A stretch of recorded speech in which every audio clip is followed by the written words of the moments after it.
Antoko tiako i Madagasikara tsy hanan-kitson'ny tsy fanaran-dalàna sy ny alabato.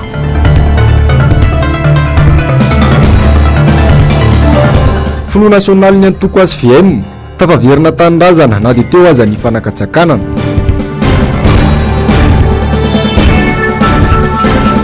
Fahasahiranana andavanandro mitrosa sy mivarom-pananana ny akamaroan'ny olona. Sabotsy faraika ambin'ny folon'ny volana febroary sy taona 2024 manatitra ny arahaba indray tompo-kilasy sy tompo-kivavy tonga soanao atao anatin'ny fotoanany fampahalalam-baovao manasanao mpanajanary anaraka izany sy hatramin'ny farany.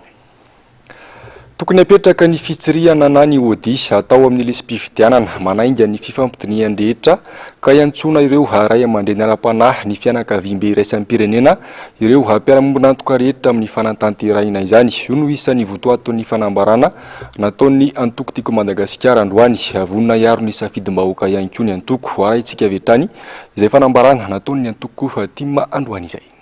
Fanambarana ny farana ny faraka amby 30 janoary 2024 lasa teo ny fanisana isa-tokantrano ny fanavaozana manontolo lisitrin'ny mpifidy. Tsy tratra ny tanjona raha ny fanambarana nataon'ny seni namoaka volavola tety andro anatanterahana ny fifidianana filoham-pirenena ary nandefy zantany amin'ny governemanta ny seni. Tsy nisy resaka kosa nefa ny amin'ny fifidianana amin'ny commune zay voalaza ny lalàna fa tokony atao amin'ity taona ity. Tsy misy hatramin'izao ny fahavononan'ny fitondrana hitondra fanatsarana ireo lalàna amin'ny feny fifidianana ary mitombo ireo tsy fanarahan-dalàna ataon'ny mpitondra manoloana ny fifidianana. Manoloana ireo zava-misy ireo dia manao izao fanambarana maranaraka izao zahay eto ny aovan'ny antoko tiako Madagasikara. Voalohany mahakasika ny mpifidy.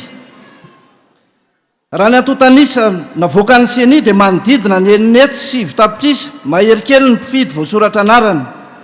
Mbola misy mpifidy 4 tapitrisa araka izany tsy voasoratra anarana kanefa zo fototra ny mifidy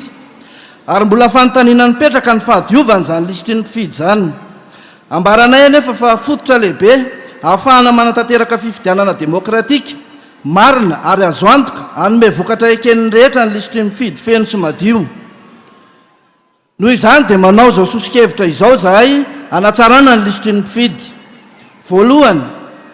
fanatanterahana fitsirihana na audit ny lisitrin'ny mpifidy meloha ny fahamaranana vonjomaika sy ny fahamaranana tanteraka. Izany fitsirihana izany dia atao mba hitiliana sy hanitsiana ny tsy ara-dalàna rehetra ao anatin'ny lisitrin'ny mpifidy toy ny anarana miverimberina, ny tsy ampitaona, ny CIN mitovy laharana sy ny sisa mba hananantsika lisitrin'ny mpifidy madio.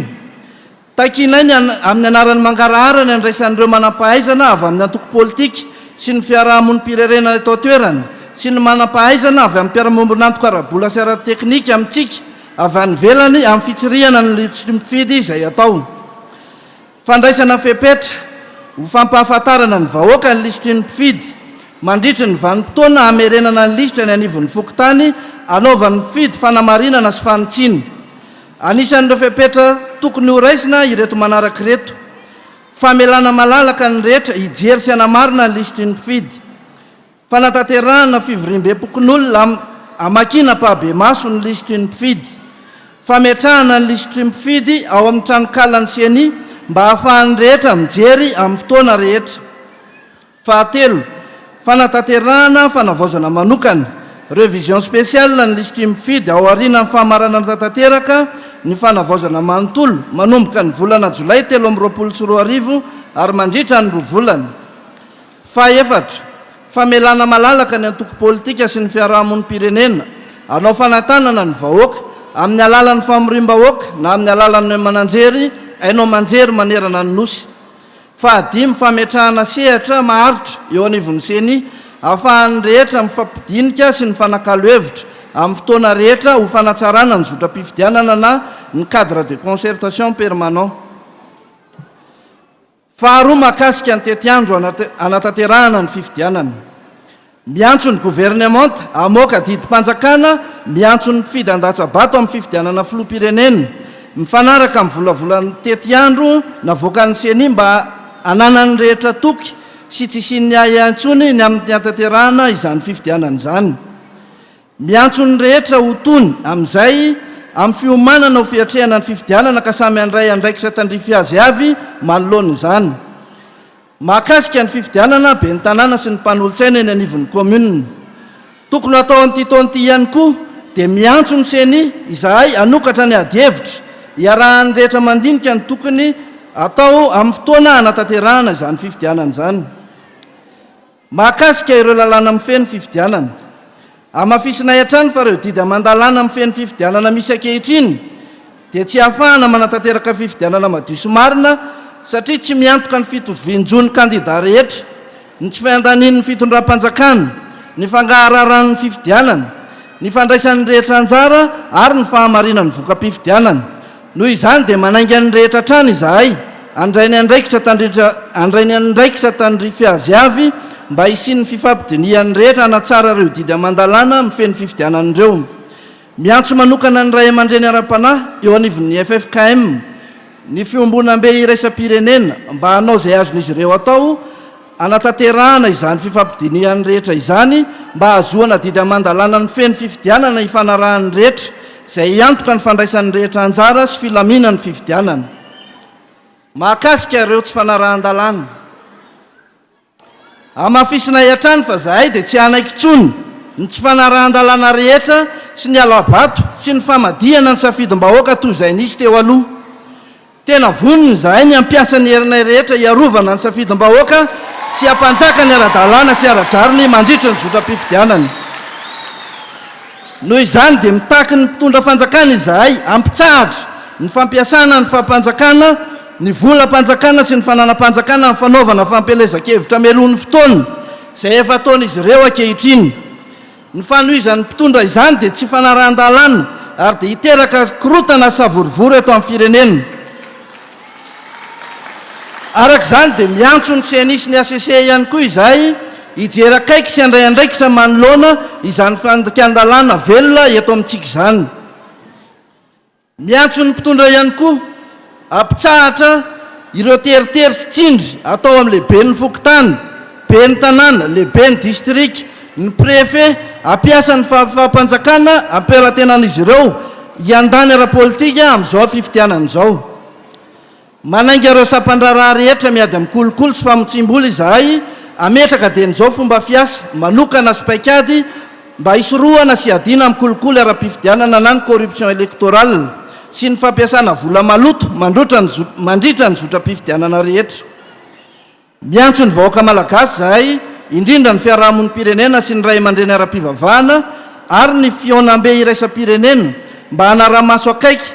ka hitoroka sy hanakana amin'ny fomba rehetra izay fandikan-dalàna mety hitranga mialoha mandritra ary ao aorian'ny fifidianana.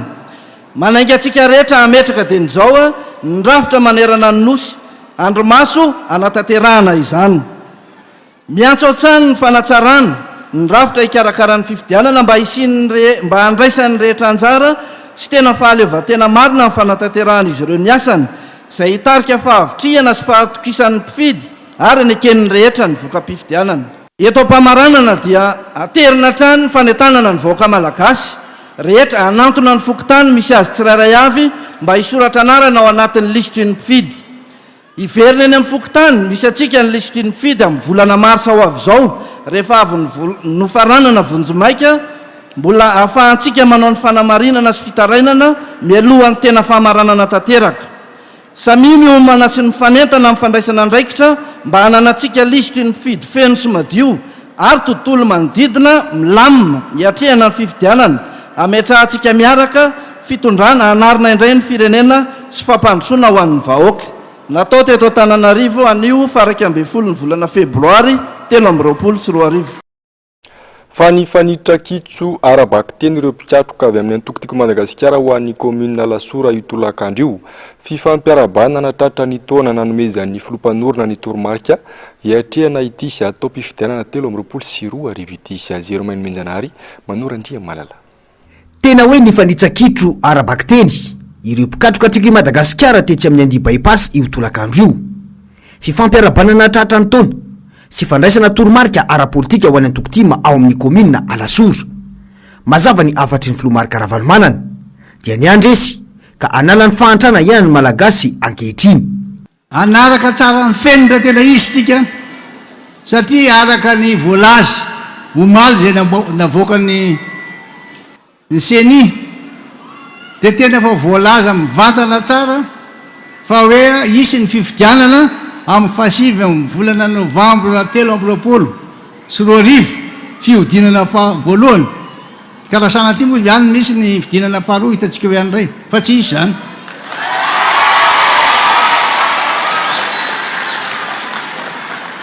tenohy tsara ary tadio avy tsara fa mifanambarana nataony maly tsy ampy atsika tsy mazava amintsika ary tsy eketsika raha izao ny rafitra misy hitantanana sy ikirakirana amin'ny fifidianana tsy ampy fotsiny ilazana ny tetiandro zay navoaka toromarika omeko anareo dia ny hira fanevantsika iny milaza hoe andresy ny baiko omenanareo andresy sika nefa tsy ho tonga zany fandreseny zany tsika raha tsy misy aloha ny fahavononany tsiraray aby soratra anarana ka jery ny anarany any amin'ny listry ny mpifidy satria raha malala tsara ny zavatra nataon'ireo teo mbola misy 4 tapitrisana na 4 million nisy an'ny mpifidy tsy voasoratra ary indrindrindrindra re voasoratra matratra 9 million 600 000 dia mbola ao daholo na ny doublon na nanaovana karapanondro sandoko na ihany koa reo nanaovana hoe le fahazahoana karatra fifidianana le bureau ina le izy guichet unique le natao reny noho izany a tsy izay ny tedavina fa ny tedavintsika dia hoe anana lisy mpifidianana madio isika ka ho voasoratra daholo ny anarantsika rehetra isan'ireo mizakany mafy ankehitriny ny tanora sy ny vehivavy noho ny tsy fanananasa sy ny fitanga ny vidim-piainana la ara-pahamena ho any antoko izy ireo mba ahafahana manangana firenena vanony iarahana malala ny fahavoazana sy ny fahantrana mianjady voaka malagasy ankehitriny vo miditra ry a dia efa milaza vonjeo zay dada amonjy a fa nefa tsy maintsy mahasamanao daholo rehetrarehetra tsy maintsy miezaka tsika mba samy milaza hoe tsy afaka anao nininy tsika raha tsy azotsika fahefana amin'ny lala fifidianana dia hoy aminareo isika nefa tsy tokony ho kivy na inona mitranga fa itsika manana fanantenana foana ary ame fanantenana vaovaony olona noho izany zany tsika mpitarika tsika tiako Madagasikara zay atoko manana maizy azy dia zay manaiky fendrofendron'ny sasany arebirebiny sasany na ambakain'ny sasany amin'ny vola kely tsy hitondra makaizy akory hoy aminareo hoe tsy maintsy anavitra n'ity firenena ity isika miaraka ny zavatra tsy maintsy ataontsika aloha dia zao le teny teo manakaiky an'Andriamanitra isika zay nytoroteny teo efa manakaiky azy sika manome tokizy fa hiaro atsika anampy atsika fa isika kosa tokony hiasa tsara ametraka tsara mifatokisana amin'ny tanteraka ary ankatony tely zomeny atsika ity taona 2024 ty hoy aminareo dia taona ahafaha mivoaka malagasy mandray ny andraikiny amin'ny famonjena amin'ny firenena satria dia atao mpifidianana izy ity amonjy mivoaka malagasy rehetra isika amin'ity fidianana ity ny amonjena azy dia azahoana amin'ny fahefana aloha amin'ny mahatoko politika zay azo lazaina fa matanjaka ny tokotsika zay sady manana traikefintsika eo amin'ny fitonam-panjakana dia diditsika rehetra zay tonga toy izao tonga marobe mbola tsisy ohatry zao hatramin'izay zay ezaka rehetra tokony ataontsika zany dia tokony iraisana daholo manera Madagasikara ka dia hoy aminareo hoe tsy maintsy mirahiny sika tsy avela zarazarahiny sasany ampidininy sasany mitaky hatrany zany fasahina mila fasahintsika satria tsika efa manana finoana hoe akaikiny Andriamanitra mandrakariva tsisy marombaka zay ao anatrehany zay akaikiny mila mijoro isika mijoro zany a tsy mivembeny zany tsy misabakabaka tsy eroa zany fa tokony vonina tsara amin'izay etsika tokony etsona anareo tsy maintsy manana finoana nefa isika manoloana ireo asa miandry sy ny andraikitra ho an'ny firenena ireo hoy ihany ny filompanorana ny antoko miatrika amin'ny fahantrana isika zao fa andresin'ny fahantrantsika atsoasy tena azoko sarentsaina ny mahazo an'ireo olona any amin'ny fokotany ny resahako tsy afa manoatra ntsony reo loto miantra aminy tsy fisin'ny sakafo na dia andrapaka ndray mandeha fotsiny ary mihinana sakafo mihinana varomaina tsisy ninina raha nandeha omaly dia nahita hoe teny andraharo tena varomaina daholo ny any izy menakavy rehetra tsy hitako zay atao fa tsy hoe vary fotsiny mena manaraka ho an'ny olona ny sakafo fa asiana laoka koa zay ny everitsika manaraka fa misy fotoana dolo zavatra rehetra manana fanantenana veloma eo anatinao fanantenana fa la mbola misy keo farany tsy foana ny fanantenana ko aza matahotra fa manana fahasahina maro anisan'ny tanora nefa ny akamaroan'izy ireo dia tsy anaso toy izany koa ny vehivavy zay misahana ny raitra maro ao atokantrano ny fanomanana ny ara-tsakafo ny arakasa ny vehivavy deo no misahana an'izany sy ny famoronana asa dia anjara ny mpitondra ka mampana tena anareo ary tanora sy vehivavy tsy maintsy tsy miasa miaraka aminareo isika rehetra ny teny anareo hoe tsy akanavaka izany tena tsy manavaka mihitsy isika tsy misy olona anankiray eo aneriterany dada na ibaba hoe ty ataony ty atao fa zay maso nataotsika fa tsy zay mahafinaritra azy akory anisan'ny lara-pahamehana antsika hoe aminareo dia ny fametrahana firenena vanina miaina ao anatin'ny filaminana fandripahalemana aza matahotra nareo nakery ary hoe izy tsony zany mandroba zany manao etraketraka zany manao erisetra izany zany manao dahalo zany tsisy tsony zany amin'ny dada tsy ameritreritra zany nareo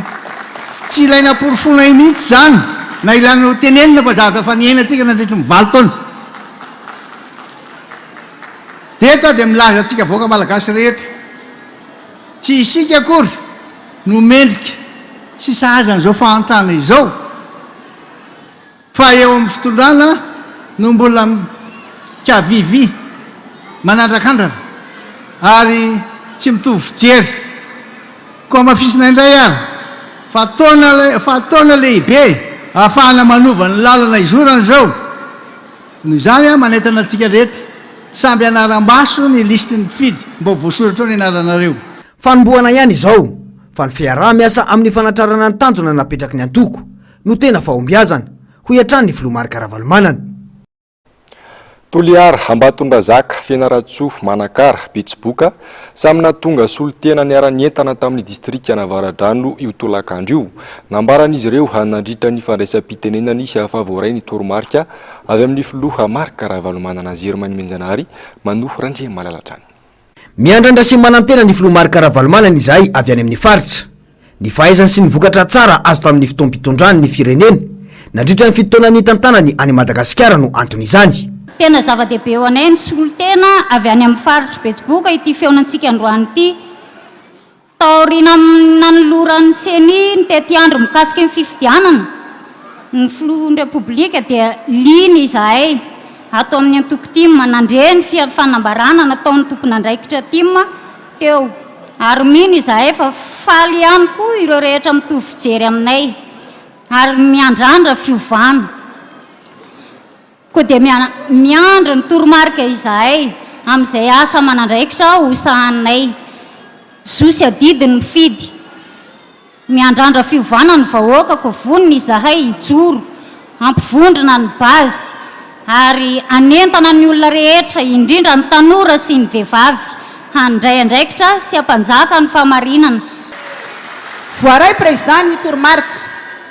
ao anatina ny tokontsika tsy amerina nireny tsony izahay ho inona daholo reny fa voarainay reny ampitanay amin'ny mpikambana sy ny mpikatroka manerana ny faritany Toliara sy ny faritra rehetra iny toromarika izay noraintsika teo iny ary ny fanambarana izay natao teo nangatahanay dia mba tsy hijanona ho taratasy fotsiny iny fa mangataka manokany birao politika mba tena ho tanterahana ary tena hiadina mafy tokoa mba azahoantsika fandresena. Tsolava resaka fa dia ny manentana tsika mandrakariva isoratra anarana raha mbola misy izay fotoana satria mbola tsy ampy ny liste électorale manentana ny namana isan-karazany any amin'ny bazy any satria tsisy dikany tolona ataontsika raha tsika iaby zao tsy anatin'ny liste électorale sady tsy mifidy. Zereo ny lista amin'ny fividianany ny anaranao any amin'ny fokotany zay ny maha-olombelona antsika zay ny maha-olo antsika adidinao zany adidy za manao ny adidika anao manodidina adidinao sy sahirany tsika zay ny problème atsika eto Madagasikara mahametraka adidy amin'olo fa sy mandray adidy tegna tompona ndraiky sika ara-pivelomana ny fivelomansika miankina amin'ny fitondrana ka izay fandresana antsika amin'ny fiainantsika zay mitaky fandresana ndraiky zany tsirairay. Mahantra zay tanora président, tena mahantra. Betsaka ny tsianasa, betsaka ihany koa ny manana nofinofy fa saingy tsy tanteraka ny nofinofy noho ny fahantrana. Noho ny fahantrana ray aman-dreny dia tsy tanteraka ny nofinofy. Hany ka lasa manao asa tsy dia manjary,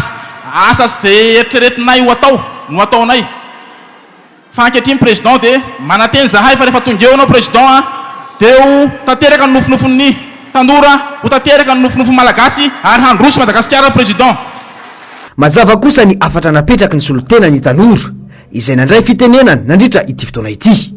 Mila mifanentana ny tanora, hijery ny anarany ao anatin'ny listra ary hijery tsara ny olona afaka navitra marina ity firenena ity. Andeha isika nangana firenena vanona ary olo-pirenena vonona isika, mahalala, mahay ary mahavita. Inona ny tokony ataontsika? Ho samijoro sika amin'ny maha-olo-pirenenantsika, ho feno firaisan-kina, ho feno fanantenana ary hiezaka iova. Entano ny olona rehetra izay ao anaty lisitry mifidy mba hifidy ao anatin'ny saina mahitsy hanao ny marina mandrakariva. Ho an'ireo rehetra izay mbola tsy ao anatin'ny listim-pifidianana dia entano ihany koa izy rehetra mba handray ny maha-olo-pirenena azy. Tsy anjara ampitondra rery ihany manavitra ny Madagasikara fa anjara antsika rehetra malagasy ny ahafahantsika manavitra ny Madagasikara. Dia tadidrio fa rehefa manao ny marina sy manao ny tsara tsika dia mandroso ny Madagasikara ho lovan'ny taranakitsika. Ity ny teny farany dia ny hoe ny tonga miaraka no fanombohany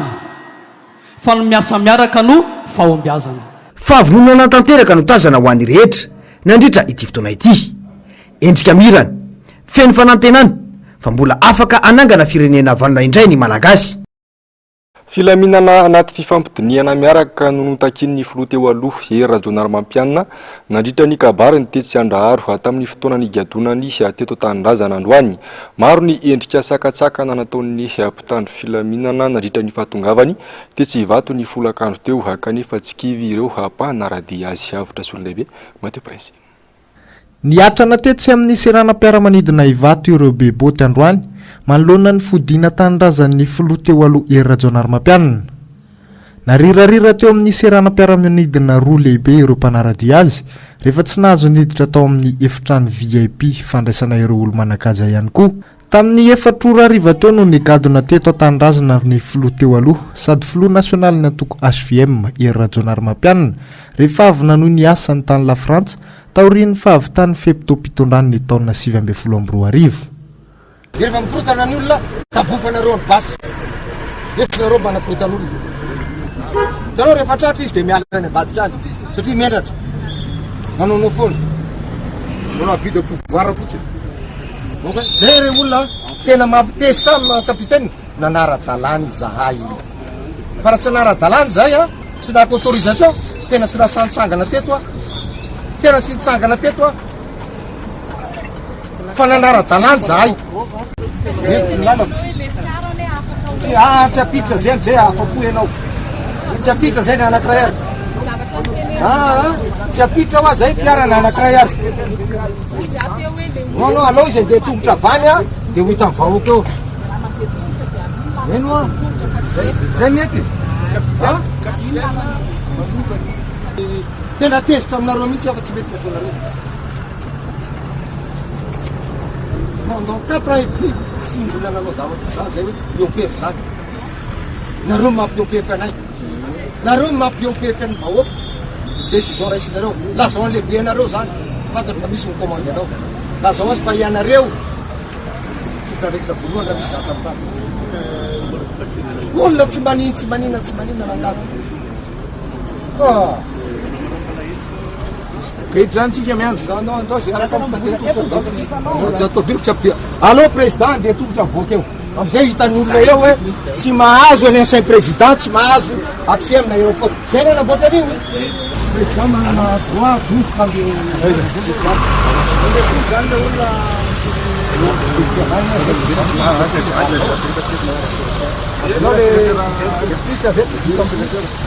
Douze garde aliens, zay ny lalàny. Sisy deo ny ancien président ao izy ireo.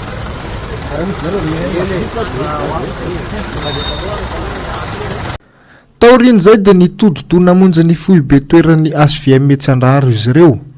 no mafisiny ity filoha teo aloha ity fa mila fahasahiana ny fampandrosoana mila apetraka ny fiara amindinika hijerena ny fampandrosoana marina ny firenena ny antsony tokony hanajanonana ny adala politika ihany koa ny tenany tsy mila iasaka ty firenena ty tsy mila ady ty firenena ty tsy mila fifanenjena ty firenena ty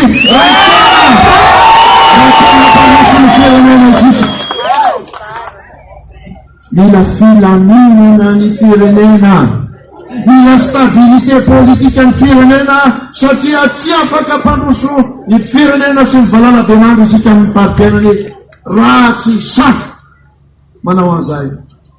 mila mampandefitra ny ambopony ny tsiraray ny ambopo politika ny tsiraray fa ibanjiny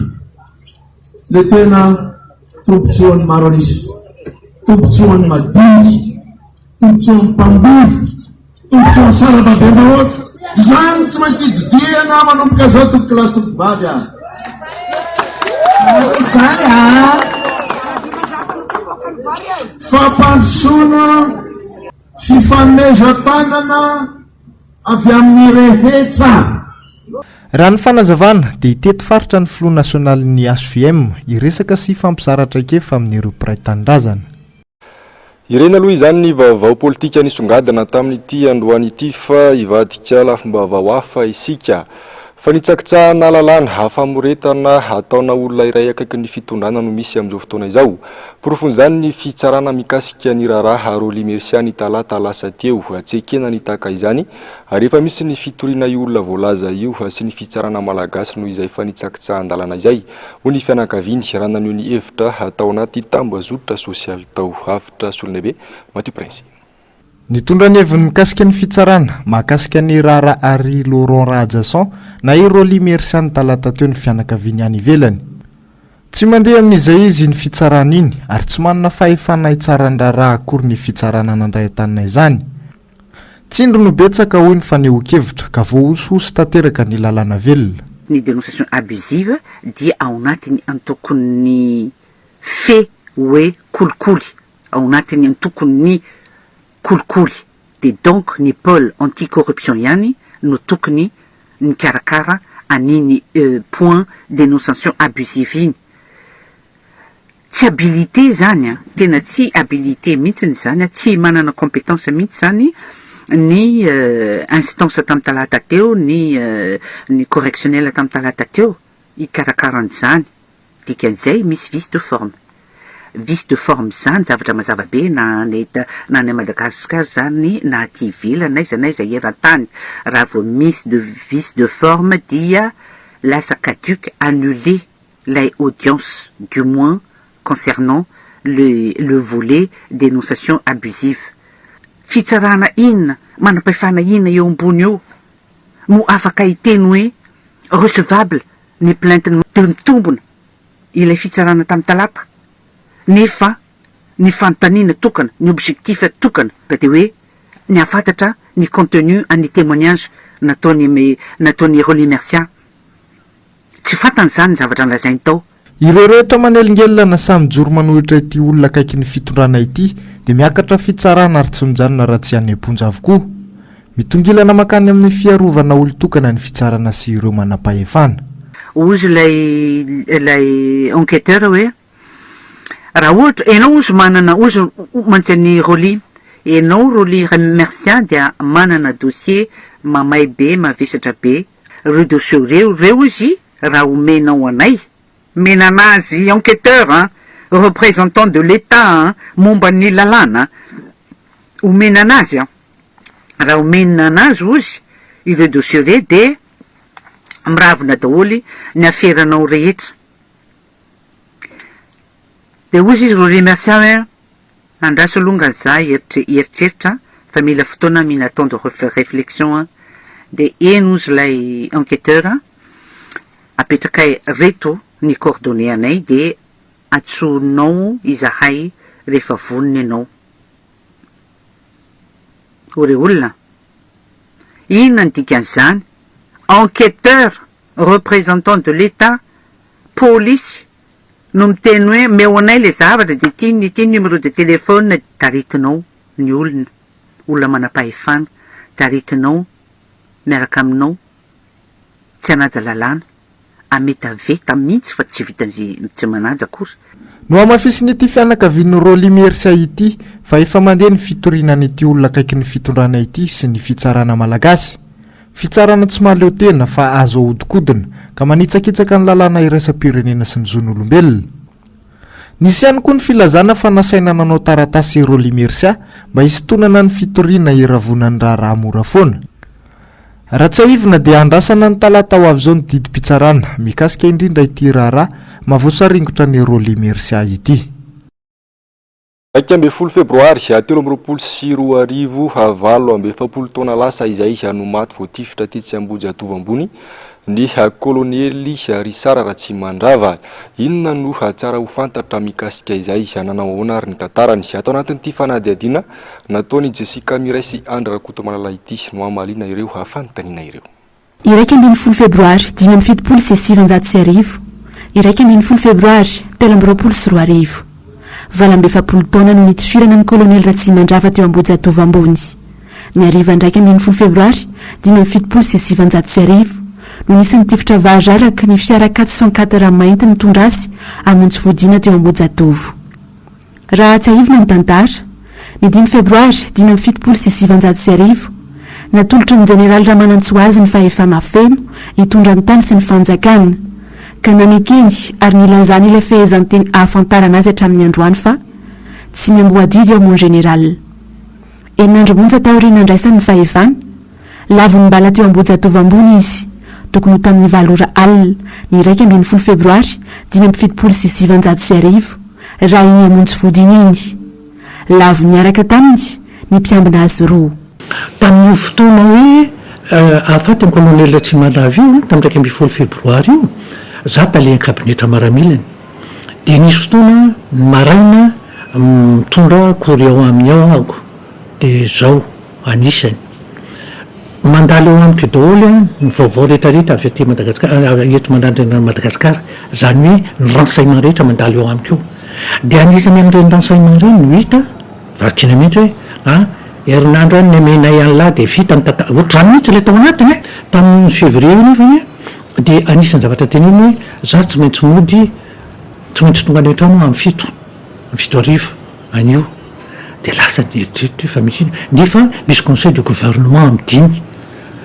zany hoe zavatra tonga dia zavatra voaziny zany ary le conseil de gouvernement ataonay manomboka amin'ny dimy fametrahana organigramme amina ministère zavatra tsy ho vita vetivety zany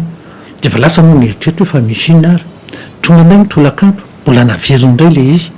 dia za miteny aminy tsika ngefa misy conseil manomboka amin'ny dimy mon colonel ka ho tratra ve zany zavatra za tsy maintsy mandeha dia zao ny zavatra tonga tao an-tsaiko hoe tena zava-dehibe mihitsy zany zany any an-tranon'ny kolonely zany satria tadidiko tsara na mbola tsy talian'ny kabinetrany za lehiben'ny deuxième bureau ary tena ny fanakaiky tena niara-ny asa akaiky taminy ary zay natonga talian'ny kabinetrany ao ambiraony dia miantso amin'ny telefona ny vadiny hoe efa tonga ato ny vahintsika tonga dretrerona ny azo ny vadiny tsy fantatra fa mbola miasa tena ohatrany mihitsy ny fiteny dia zay nalaza nyfiainako hoe manambahiny izy mivadiny miantso azy atreronony ka iny ary dia hoe tsy maintsy tonga any an-trano fa dia mba hidina loatra mba nanitikitika ny saiko mihitsy le hoe tsy maintsy tonga any an-trano izy amin'ny fito inona tokoa rehefa natao ny conseil tamin'ny fito latsaka fahateliny teo moa nanatsala amin'izany dia najanona zaho tsy maintsy tonga any an-trano amin'ny fito dia nijanona rehefa nijanona dia nivoaka izy dia zany nanaraka azy avy ao reny moa dia nandalo teo amin'ny braony fotsiny dia avy ao nakao amin'ny ao amin'zareo le mpiambina sy le lieutenant vonimbola zay azo lazaina ihany koa lehibe ny sécurité dia miresaka ohatra zareo dia ohatra ny heniko le resaka dia za manontany ina hoany resahanareo dia miteny amiko lieutenant hoe nisy tomobile nanaraka hono ny cortége-ny colonel nisy nanaraka hono nisy 4 zany no nanaraka an'zareo dia ahoana hoa zany dia tsy fantatra dia zao mihitsy nataoko tamin'ny lieutenant ndany ianao makao ny colonel dia teneno zany zavatra zany ary ianao miaraka aminy anio raha sanatria misy zavatra mitanga tsy izy mihitsy ny baiko andro mpiaro azy reo fa ianao miaraka aminy ao dia lasa lieutenant niditra tao ambron ngamba ataoko hoe nyteny izy niditra de tonga de nivoaka de ozy hoe nytenenao azy ve de eno izy nytenenga de ahoana izy efa fantatro zany mialefa nefa ny fanamariana ity daty ity atao amintsika isan-taona ho an'ny olona sendranay tokony hisy toy noho izy ireo ny mikasika ety fanadiadiana iny monsifre tena tsy tadidy ampatsiarina fahatesan'ny colonel misa général Ratsimandrava fantatrao tamin'ny taona firy izy ny 71 ary isa i colonel Ratsimandrava filoha-pirenena no tendreny iza moa zany ohatran'ny président ny Madagasikara izy fa tsy de tena averinao an-tsaika hoe iza le nanendry anazy izy nitendrena aloha fa tsy mifidiana eniko hoe voatifitra tetsy ambonina Ambojatofo fa tsy fantatra hoe tena zay ve izy sa tsy zay zany hoe tantara-pirenena takan'ireny misy fanokana-mpanjakana rehetreny ihany iny zany hoe tamin'ny février zany nisy nitifitra izy zany andeo any Ambojatofo de nisy nitifitra de teo amin'ny Ambojatofo teo zany no toerana nahafatesany tamin'izany fotoana zany de taony misy avorivory be tsy hita ihany no zay tena hoe rifa natsangatany zany de ny directeur militaire no nitsara le raha raha nefa tsy hita mbola tsy fantatra hatramin'izao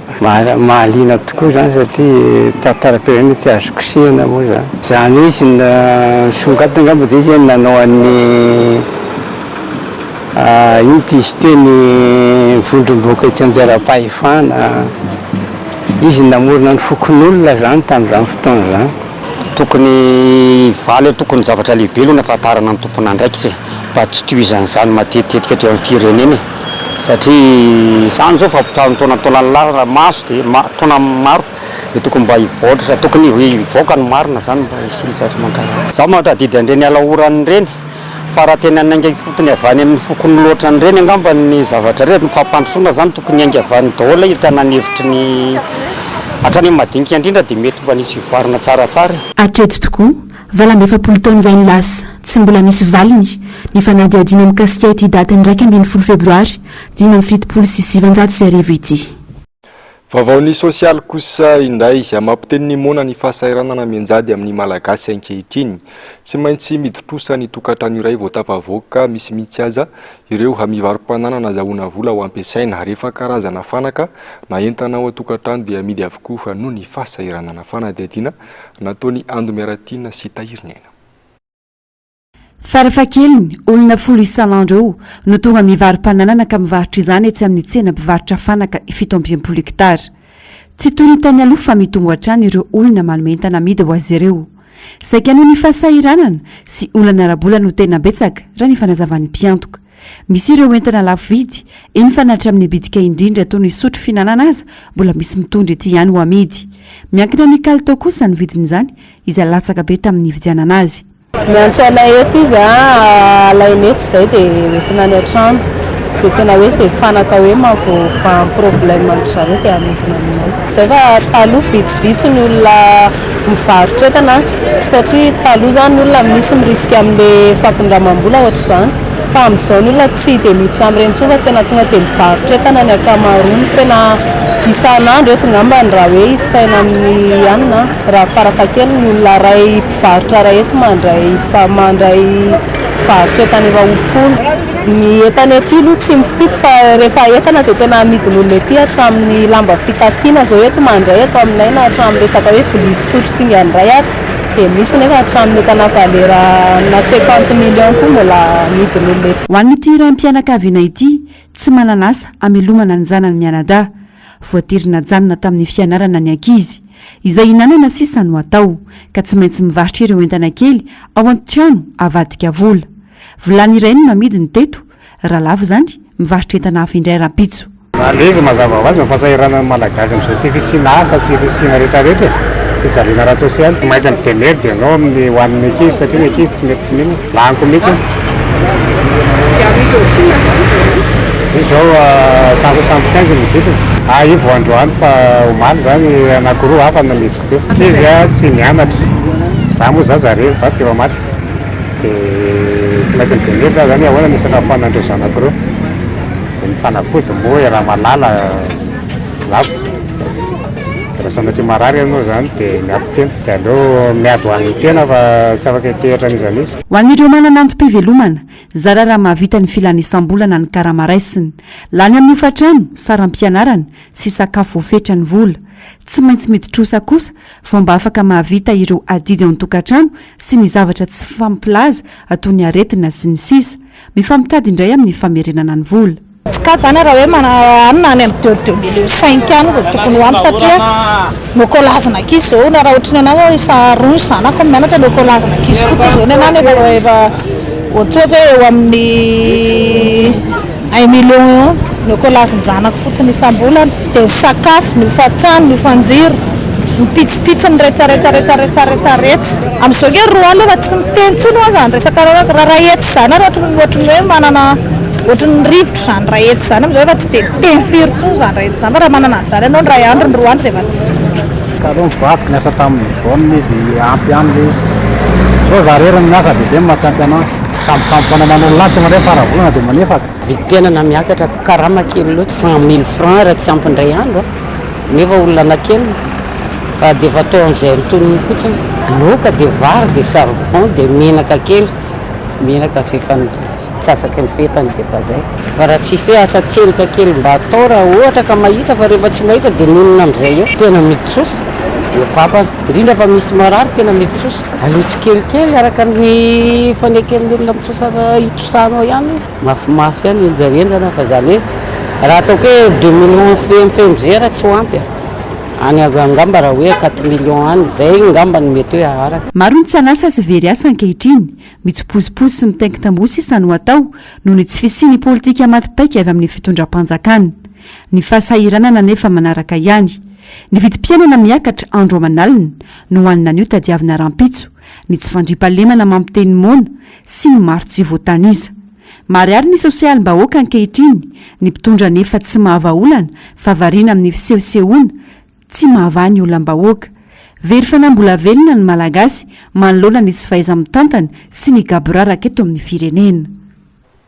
fa anisan'ny sitraka ny tetikasa asa avotra mirindra vatsy ny banky iraisampirenena volana eo amin'ny faritry Amorony Mania isan'ny tetikasa ny sahasekoly ao Anjomanakona io fana mikasika ny fambolena nisy ny fitsidihana ofisialy ny alakamisy lasa teo tany an-toerana Jessica Miray atahirinena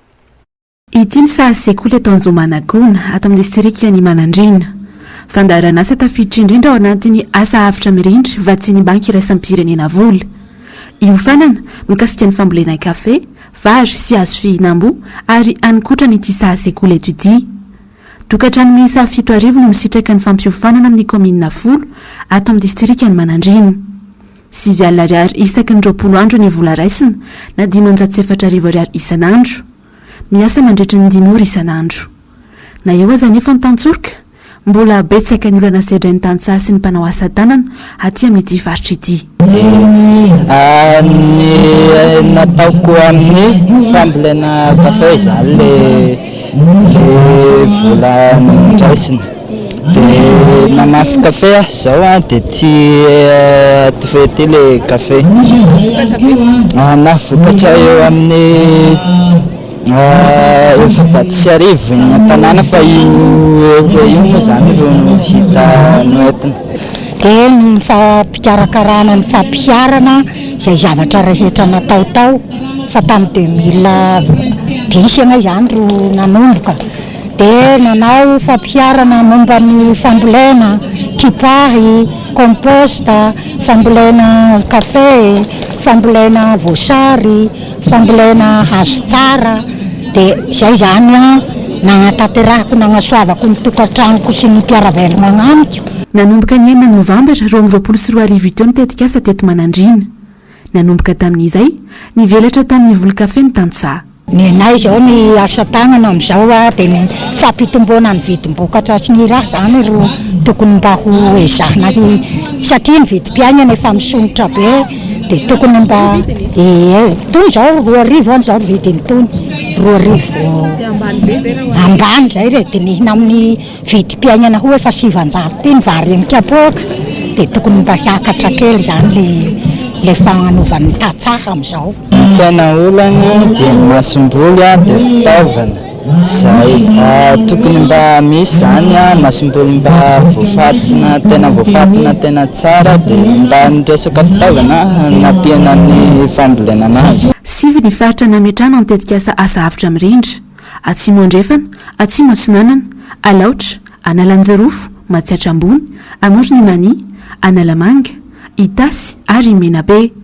Ny banky iraisam-pirenena ny mamatsy vola arindra ny ministeran'ny mponina ny fiahina ara-tsosialy sy ny fampiroboroboana ny vehivavy. Vaovao ny fanatanjahantena havalopolo latsaka kely ireo mpanao gazety mikirakira ny sehatry ny fanatanjahantena eto amintsika. Mila ezaka sy fikirizana avy amin'ny mpanao gazety ny fikirakarana ny vaovao ara-panatanjahantena. Zava-dehibe araka izany ny fanamafisana ny fahaiza-manao sy ny kalitaon'ny asa omena ny mpanara-baovao izay vinanapetraky ny fiombonan'ny mpanao gazety ara-panatanjahantena eto Madagasikara na ny UJSM amin'ity taona ity Ando Miaratina Tairinena. Mpanao gazety roa mifeta ranjam-panatanjahantena 7 eto Madagasikara. Raha tokony ho taranja ara-panatanjahantena raisaky ny mpanao gazety roa farafahabetsany. Manoloan'izany, mila mafisina ny fahaiza-manao sy ny lenta ny mpanao gazety malagasy amin'ny fizarana sy fikirakirana ny vaovao ara-panatanjahantena zaraina ho an'ny mpanara-baovao. Fanamby lehibe napetraky ny fiombonana ny mpanao gazety ara-panatanjahantena zany amin'ny taona ity mba anatsarana ny kalitaon'ny asa. Ezaka namafiny eo amin'ny lafiny fiofanana mba ahafahana manatsaratsara kokoa ny kalitaon'ny vaovao etintsika, indrindra moa fahafehezana ny taranja izay resahantsika satria taranja 7 mahery no resahantsika nefa ny anatin'ny orinasantsika mpanao gazety ray 2 faravabetsany no mikirakira amin'ny fanatanjahantena dia ilaina izay fanamafisana ny fahaiza-manao amin'ny fikirakirana ny vaovao ara-panatanjahantena zay. Tiana ambara amin'izay zany dia mivelatra be ny zavatra kirakiraintsika noho izany mila fikirizana manokana sy ezaka manokana amin'ny mpanao gazety tsirairay izay ny ilana ny fiofanana mba ahafahantsika mifehy an'ilay izy fa tsy isika mpanao gazety indray ny ho tsarany ny olona manjifa ny vaovao antsika. Ny mpampiofana iraisam-pirenena nandalo teto amintsika dia miteny mihitsy hoe mahagaga izy ny ifehezanareo taranja 7 mahery zany fa raha ny tena izy dia mpanao gazety ray dia mifehy taranja ray na 2 farafahabetsany. Mahatratra 7 amin'izao ny mpikambana manana karatra eo amin'ny UJSM na ny Union des journalistes sportifs de Madagascar hatramin'ny Jorony. Nanamarika ny taona 2022 ny karazana fifaninanana sy fampiofanana maro nataon'ny fikambanana. Manana vina mihoatra ny efa vita izy ireo amin'ny taona ity. Natao androany tetsam-pefolo ny fivoriam-be fanao isan-taona narahina fifampiarabanana tratran'ny taona teo amin'ireo mpikambana.